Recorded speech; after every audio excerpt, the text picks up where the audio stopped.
I had been inspired by that passage for several years before I realized I could set it to music. Part of the reason I write songs is that an idea set to music is one I will remember, and I wanted to take those words to heart.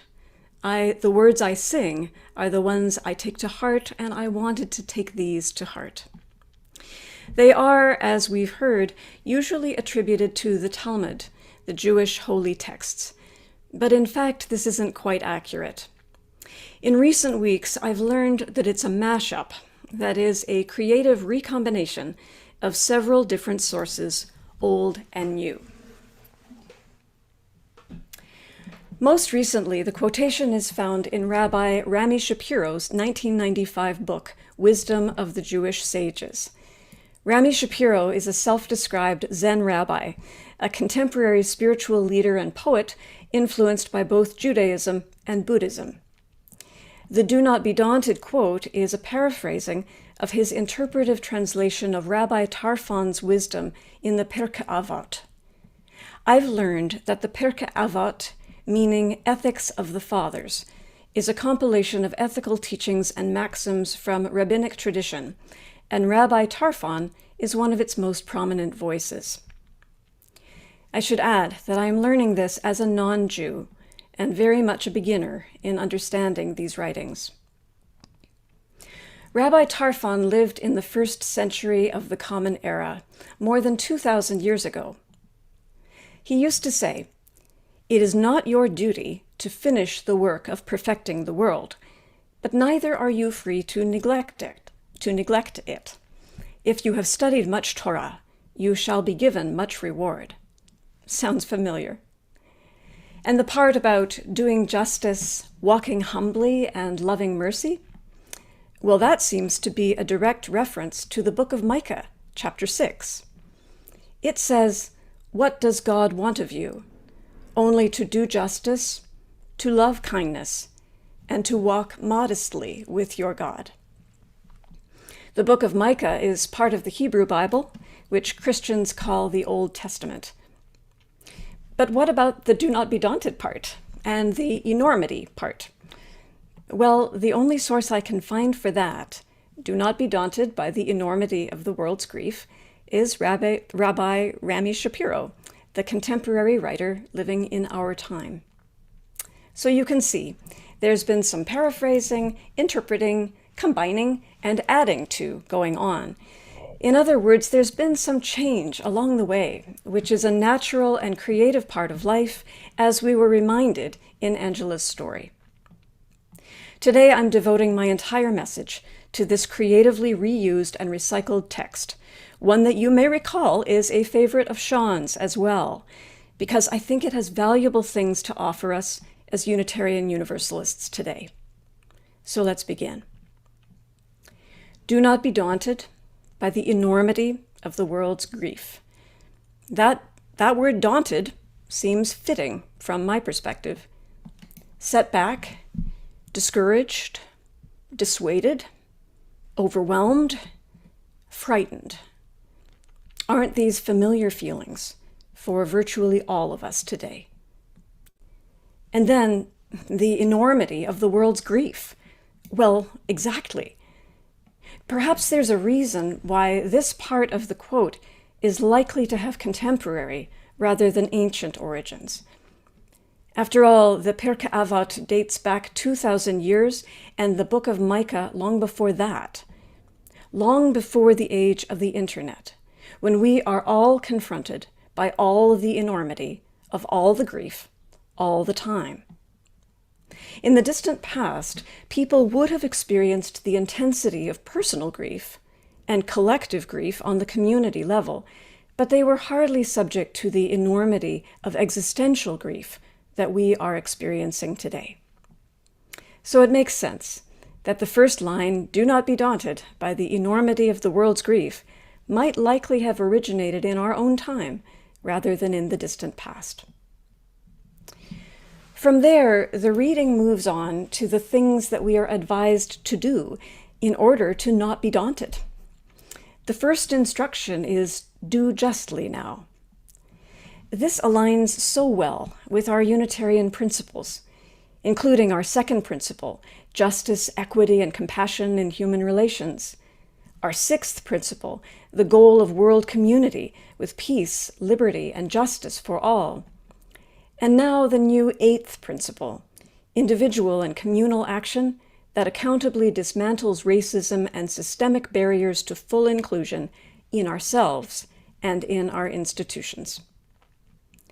As modern-day Unitarians, we're called to act in ways that are fair and ethical, that address and uproot oppression in all forms, to act with integrity and honesty, to stand up for what is right, to the best of our ability. The teaching to do justly now makes sense to us. But then comes love mercy now. What might the word mercy mean to us, and what might it call us to do? At times I've noticed, in some corners of Unitarian Universalism, a certain rigidity about human failings and mistakes, one that oddly echoes fundamentalist ideas of sin and damnation, even though most Unitarians might not recognize it. Some people have also expressed to me an unforgiving attitude toward themselves, saying, in effect, that if they mess up in any area, they have irreparably harmed the world, that they have broken covenant in a way that deserves punishment. To say that this is a risk to mental health is a profound understatement. It leads to the kind of all-or-nothing thinking that puts the person at risk when life puts them in challenging situations, such as the ones in which we all find ourselves from time to time. The idea that we should be perfect, unfailing, completely consistent, error-free, well, this runs counter to a view of self and world which is compassionate and indeed forgiving. It sets up a perfectionistic high bar that no honest person can reach. On the other hand, theologies with radical acceptance at their foundation can allow people to change, learn, and grow without the threat of banishment or damnation. I find this in the Buddhist invitation to rest in the nature of aleya, the essence, which is beyond all judgment, and the Christian concept of a universally forgiving God. Despite this aspect of our universalist heritage, the word mercy can seem a bit foreign to us. After all, we have no ritual of confession or amend-making. Many other spiritual paths do, including Catholicism, with its rite of confession, Judaism, with holy days devoted to atonement, and even 12-step recovery programs, with their practice of owning up to shortcomings and making amends. Neither do we have, in our worship services, the assurance of pardon that I remember from the United Church of my childhood. What's more, our concept of covenant has departed somewhat from the original story of covenant between God and humanity that is central to the Abrahamic traditions. Instead, it's turned into promise-making between human beings. Have you kept every promise you've ever made? I certainly haven't. So what happens when our covenants are broken? Well, we need the assurance that we can return again in love, that we can start again knowing that we are inherently worthy, as our first principle states, inherently worthy and acceptable no matter what. This is mercy. Without mercy, we are sure to be daunted, and we need to love mercy now. I'm going to add one little parenthetical recommendation on the word mercy. One of the best songs ever written with that word in the title is Mary Gaucher's Mercy Now. I learned about it through David Lisak, one of Bob Sherman's dear friends. So that takes us to Walk Humbly Now. In the song, I changed the line to Go Humbly Now, knowing that many people feel that the word walk would be an example of ableist language. But in any case, to walk or to go is to move forward in the world in whatever way we can. And of course, the key word in that line is not walk, but humbly. So what does that word mean? As I've studied the perennial wisdom tradition for many years, the concept of spiritual humility has come up over and over again. It's expressed in various ways, depending on the tradition. The last shall be first, falling upward, beginner's mind. It is the deeply countercultural perspective that wisdom has more to do with mystery than knowledge, that less is more. It is the call towards simplicity. It is small is beautiful. It is the not so big life. And it does not come naturally to us. Or maybe it would come naturally were it not for our culture that has conditioned us to want more and bigger and better and faster and faster. It was a Unitarian, in fact, who coined the phrase onward and upward forever. Indeed, onward and upward is still business as usual for so much of our culture, and even for ourselves, as we seek ever more comfortable lives, higher achievements, deeper insights, and richer experiences.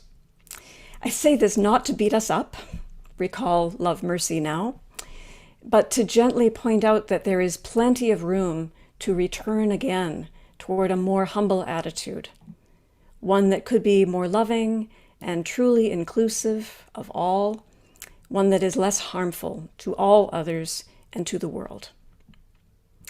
So we've finally come to the end of just the first verse. Do not be daunted by the enormity of the world's grief.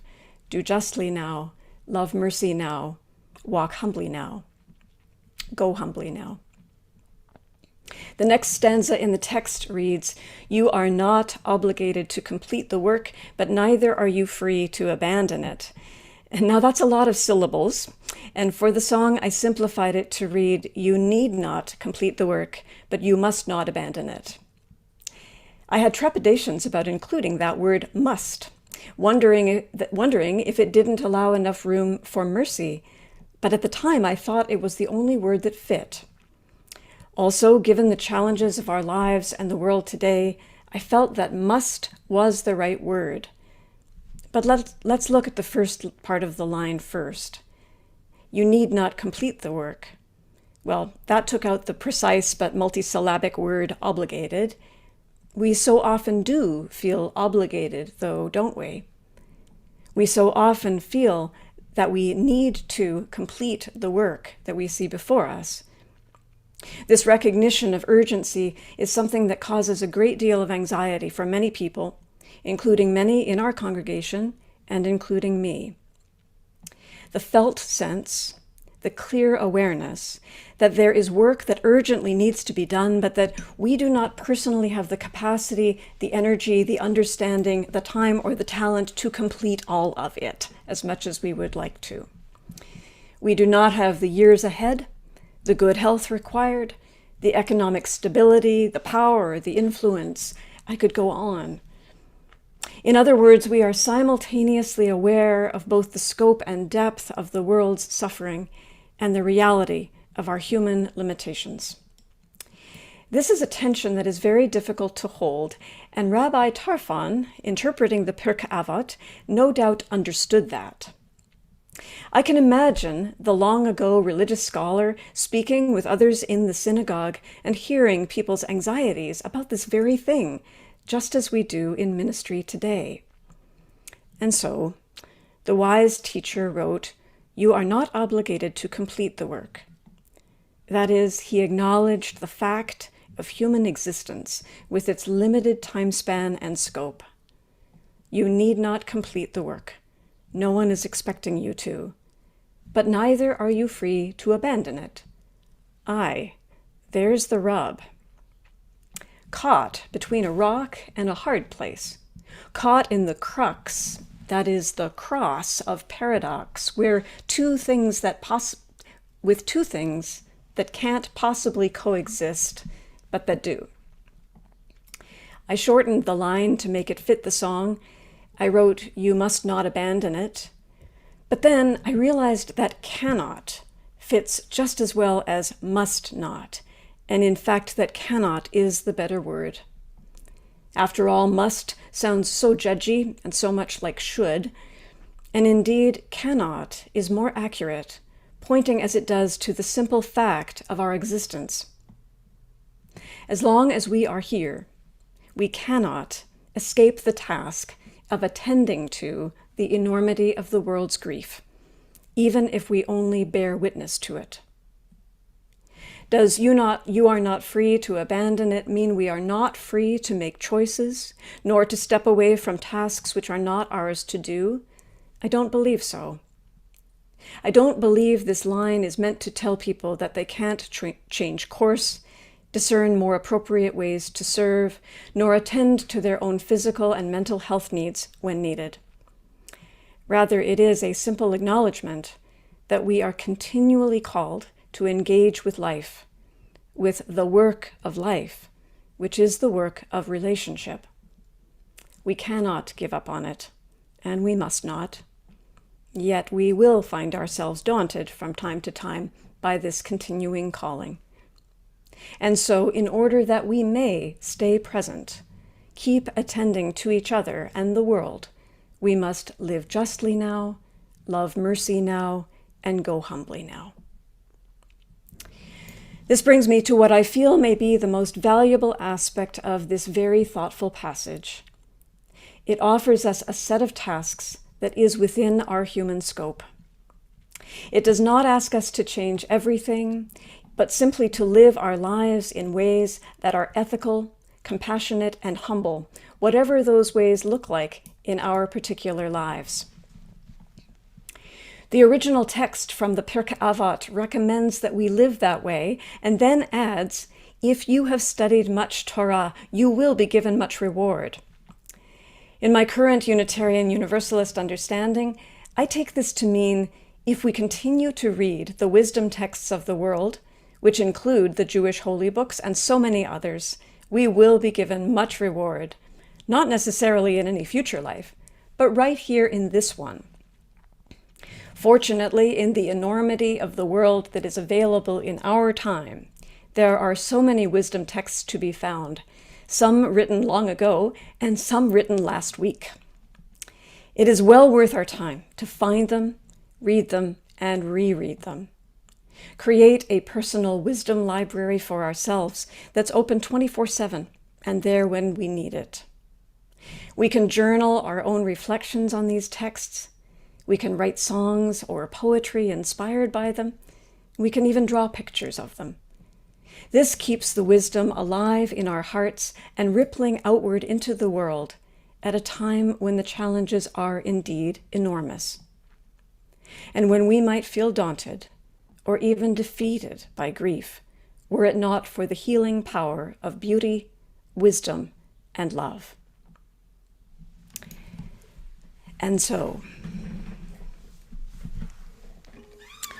do not be daunted by the enormity of the world's grief. Do not be daunted by the enormity of the world's grief. Do justly now, love mercy now, go humbly now.